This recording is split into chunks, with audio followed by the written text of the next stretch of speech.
Okay, Luke chapter 7, 36 through 50. And we're going to take a look at this woman who came and anointed Jesus' feet with this perfume that was super expensive. And I want to dig right into it here, get right into it right away. So I'm going to read 36 through 50. Okay, so if you're there, you can follow along. Luke 7, starting in verse 36. We've got one of the Pharisees asked him to eat with him. And he went into the Pharisee's house and reclined at table. And behold, a woman of the city who was a sinner, when she learned that he was reclining at table in the Pharisee's house, brought an alabaster jar or a flask of ointment. And standing behind him at his feet, weeping, she began to wet his feet with her tears and wiped them with her hair, with the hair of her head, and kissed his feet and anointed them with the ointment. Now, the Pharisee who had invited him saw this, and he said to himself, if this man really were a prophet, he would have known who and what sort of woman this is who is touching him, for she is a sinner. And Jesus answering said to him, Simon, I have something to say to you. And he answered, say it, teacher. A certain moneylender had 2 debtors. One owed 500 denarii, and the other 50. When they could not pay, he canceled the debt of both. Now, which one of them will love him more? Simon answered, the one, I suppose, for whom he canceled the larger debt. And Jesus said to him, you have judged rightly. Then, turning toward the woman, he said to Simon, do you see this woman? I entered your house. You gave me no water for my feet, but she has wet my feet with her tears and wiped them with her hair. You gave me no kiss, but from the time I came in, she has not ceased to kiss my feet. You did not anoint my head with oil, but she has anointed my feet with ointment. Therefore I tell you, her sins, which are many, are forgiven, for she loved much. But he who is forgiven little loves only little. And he said to her, your sins are forgiven. Then those who were at table with him began to say among themselves, who is this who even forgives sins? And he said to the woman, your faith has saved you. Go in peace. Well, this happened in the town of Bethany. It doesn't tell us in Luke where it happened, but in other Gospels it tells us it's the town of Bethany. And it's a couple of miles from Jerusalem, all right, not too far. And who are the Pharisees? Jewish leaders. Jewish religious leaders. Okay. What was their attitude in general toward Jesus? Yeah, they for the most part, they were envious of Jesus. They didn't really like Jesus very much, but not all of them, right? Not every single Pharisee. So we don't know much about this Pharisee named Simon. Was he one of the Pharisees who was going to condemn Jesus? Or was he like another Pharisee named Nicodemus who did not, right? Nicodemus was a Pharisee who tried to save Jesus, all right? So we don't know much about Simon, but Simon invited Jesus over for dinner, okay? It doesn't seem like Simon is picking on Jesus. You know, a lot of times the Pharisees are like trying to trap him and stuff like that. We don't have any evidence that Simon was trying to do that at this meal, okay? So Jesus goes and he reclined at the table. So let me explain a little bit about reclining at the table and how she's standing behind his feet. What that meant, reclining, the Roman custom was to kind of like lean on a couch that was like kind of low, and they would lean with their elbow on a couch and their feet behind them. They'd lean toward the table. So they weren't sitting in like kitchen table chairs like we have. Okay, they would literally recline or lean on their left elbow, so they would eat with their right hand. Wait, how would they do it? So they had low tables too. They had low tables usually too. Yep. Behind them? And yep. So they would lean and their feet would be behind them. That's why it says that the woman was standing behind him at his feet. Picture it. If they were sitting in like kitchen chairs like you and I have, how could she stand behind him at his feet? She'd have to be like laying under. Yeah, she'd be like, She'd be under the chair. she was under the table at his feet. No, that's not what it says. Okay, so he was probably reclining the way the Roman custom was, and this was how banquets were. Now, also, what the Pharisee would do at important times, they would leave their door of their house open so that uninvited people could show up and listen to the dinner conversation. And but that's how it was in like back in these days, okay? So people would come and gather, even if you weren't invited, that if the door is open, you were allowed to come in, and they would just stand at like the edge of the room and just listen to the dinner conversation. If somebody was having an important special guest over, that's what they would do for their village. Now, the village of Bethany, archaeology would tell us that it has less than 100 houses. Okay, so it's a small town. In fact, most people think that it had around 36 houses in the whole town. Okay, so this is not Grand Rapids. Okay, think about it. In Bible days, without like sewer systems and stuff like that, you're not going to have a lot of times houses or cities are not going to be very huge. Okay, so here the woman came. Like, I mean, now do you understand like how she could just show up? Like, that's weird. What'd she do? Like barge in the door unannounced? No, several people were there from the town who weren't necessarily eating the food. Yeah. Wait, so they would have like a dinner. Mm-hmm. Select people would be at this dinner eating, and then you would just leave your door open, and people would come in and just watch you eat. And listen to the dinner conversation. Yep, especially if you had an important guest, and people would be wanting to listen. Okay, I remember. Let me explain. I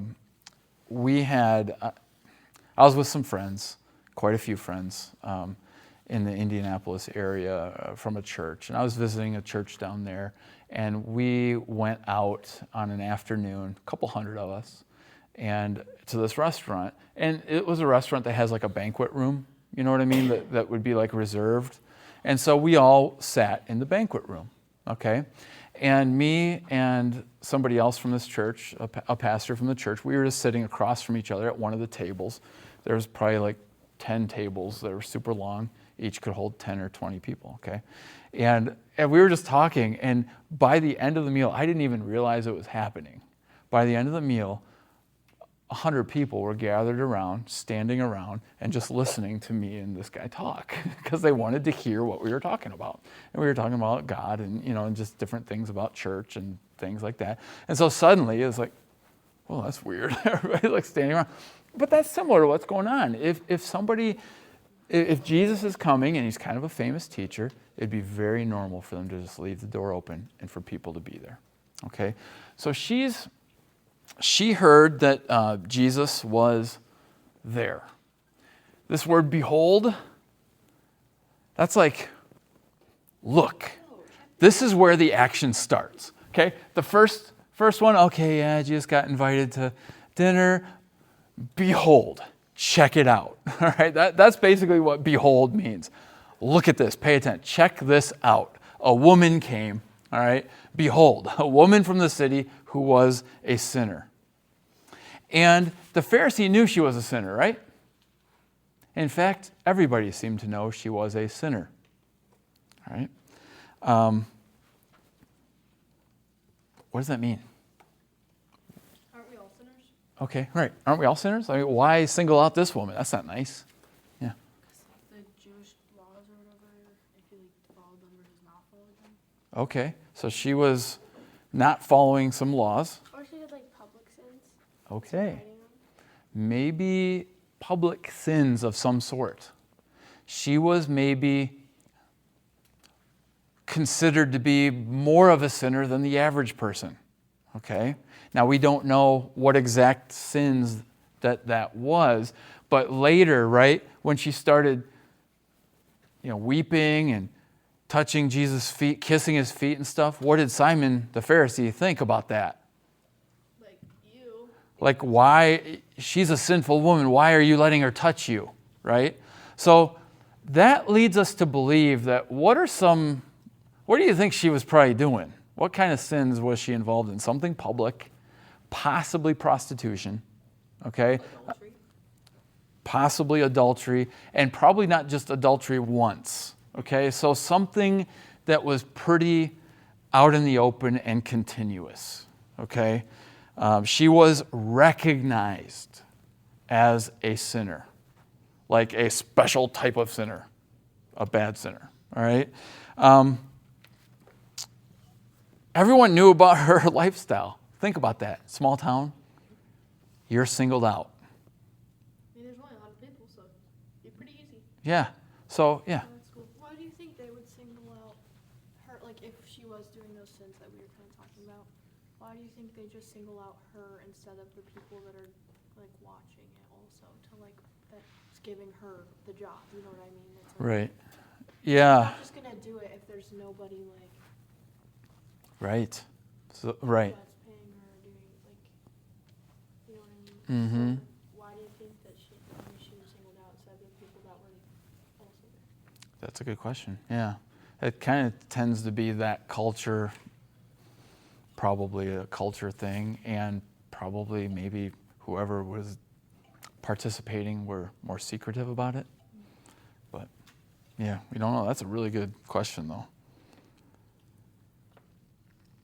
So, you think she probably had a hard life? I mean, normally, let's just say, if she is living a life like of prostitution, generally people don't, that's not like their dream job. You know what I mean? Like they don't just, usually it's some rough circumstances that lead them to that, right? She could have just stayed at home, hiding in her house. Have you ever felt like just kind of staying home? You know what I mean? Like, just, and she had 100 reasons to want to stay home. But she didn't. She went to go see Jesus. What do you think motivated her? You might forgive her? Yeah. Wanted change, wanted forgiveness. Probably heard about Jesus before. Probably heard about him before, maybe even heard him give some teachings or something. And that inspired her. So what did she have to overcome? Think about it. She's in her house. How would she feel? Guilty? Do I want to go out there? Do I want to go into whose house? The Pharisees' house? The religious leader's house? Here I am, this bad reputation person. Yeah, Jesus is impressive, but oh my. What did she have to overcome? What kind of mind games? Shame, embarrassment.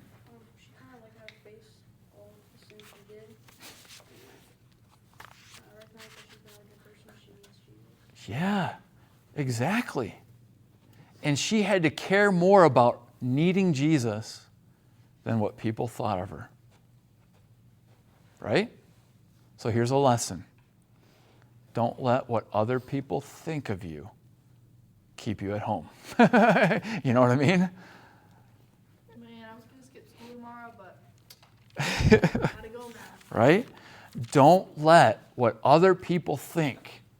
Don't let your own failures, don't let your own sin keep you home. A lot of times when people fall into sin, they just want to close the door and just be sinners. No. Go to Jesus. Yeah. Doesn't that kind of like lead like you have to deny yourself? Yeah. And take up your cross kind of? That's part of what he meant, I bet. Yep. Deny yourself and take up your cross.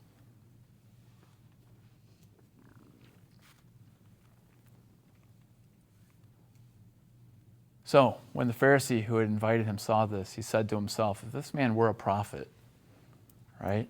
Picture that. Can you imagine that Pharisee thinking, all right, if Jesus really was a prophet, He wouldn't let her touch him. Now, what's the big deal here with touching Jesus? Now, remember, the Jews considered sin sort of like this uncleanness that can spread.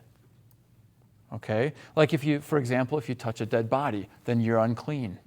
And you can spread that, quote, uncleanness to others. It's like this ceremonial. So to Jews, a lot of them, it was almost like sin was sort of like this contagion that spread, like leprosy. Okay, so like, can't let a sinner touch you, right? So no one can hang out with anybody because we're all clean? Well, they didn't quite have that truth in them. They thought they were. Oh, they thought they're almighty powerful. Yes, exactly. Okay. All right. So Jesus told a parable, or a little story. Now, check this out. Well, first of all, so he's just thinking this. Oh man, if Jesus was a prophet, right? If Jesus was a prophet, so he's starting to have doubts, right? Jesus wouldn't let this woman touch him. And then Jesus answers Simon's thoughts. Hey, Simon. Can you imagine? He's like thinking, he's like criticizing Jesus in his mind. And all of a sudden, hey, Simon. Oh, yeah, what? Yeah, what's up? Simon, I have something to say to you. Oh, okay, great, say it. And get this. Jesus has a story. Do you understand that Jesus came up with this story? 2 sentences. He told a whole story with a point. That's impressive. Hey, Simon, a certain moneylender had 2 debtors. 2 guys owed him money. And one owed 500 denarii. 500 denarii, I wrote that down. It's like a lot of money. 20 months worth of wages. How much would that actually be? And the other owed only 50 denarii, 2 months of wages. So they both couldn't pay, and so the guy canceled the debt of both of them. Which one is going to love him more? 2 sentences or 3 sentences, whatever. It's just like this short little thing. And do you see what Jesus is getting at? Right? And Simon's like, probably the one who, got the most debt canceled. And Jesus is like, yep, you walked right into my trap. See, the Pharisees were terrible at trapping Jesus, but he's kind of good at trapping them. You know what I mean? Look at this, right? So now you guys see the parallel, right? In the story, who is the one that owes 500 denarii? The woman, yeah. She's got a lot of sins, right? And the Pharisee only owes 50, right? He doesn't have that many sins, supposedly. They Right. have no proof. Right. Then, turning toward the woman, he said to Simon, do you see this woman? I entered your house. You gave me no water for my feet, but she has wet my feet with her tears and wiped them with her hair. You gave me no kiss, but from the time I came in, she has not ceased to kiss my feet. You did not anoint my head with oil, but she has anointed my feet with ointment. Now, these 3 things that I highlighted in yellow, these are like common practices in the time for honored guests. You see, everybody wearing sandals, walking around, this is the main form of transportation, was foot number 1 and foot number 2. All right, and they're walking around the dirty, dusty streets, washing your feet before dinner or whatever, having a servant wash the feet, very, very common. Okay, kissing one another, kissing on the cheeks maybe, okay, I'm just saying. All right, and even anointing a head with oil. Now, today, we have a hard time understanding that, right? We have a hard time. If you come over to my house and I dump some olive oil on your head, you'd be like, dude, no thank you, all right? However, in a desert climate with all dusty and dried, cracking, this is like a nice thing. It's like almost like how we would say, hey, anybody have any lotion? Like, okay, well, that's what they're like. Anybody have any oil? All right. So these things, do you see what Jesus is saying here? Simon, you didn't even offer me any water for my feet like you do for an honored guest. But look, she's been wiping my feet with her hair because of the tears that she's crying. Therefore, I tell you, her sins, which are many, are forgiven, for she loved much. But he who is forgiven loves little. Is that amazing or what? I think that is just an amazing story for Jesus to think of on the spot and say that. And he said to her, your sins are forgiven. Then those who were at table with him began to say, who is this? What's going on? Who is this who even forgives sins? And he's like, didn't even talk to them, didn't even address their problems or their concerns. He simply says to the woman, your faith has saved you. Go in peace. It's amazing stuff. What happened after that? Did he just leave? Well, we don't know. We don't know. But we do know in other Gospels, right after this story, Judas went and arranged to betray Jesus right after the story. One of the Pharisees? He went, and he didn't go to that Pharisee necessarily, but that's what happened. Yeah, I don't think it says it in Luke, but it definitely says that in Mark. All right. Takeaways. 2 things I want you to take away from this, okay? Question number 1 I have for you. What can we learn about how to handle failures and sins and shortcomings in our lives? I kind of already mentioned it. Don't let your own failures, sins, and shortcomings keep you at home. Go to Jesus. Listen, guys, one of the tricks of the enemy, I should say, one of the tricks of the enemy is to get you inside your head thinking, maybe, oh, I'm no good, I'm blah, blah, blah, whatever it is. And you got to believe that woman was facing that same battle. Oh, I shouldn't go to the Pharisee's house. I shouldn't go to Jesus. I'm no good.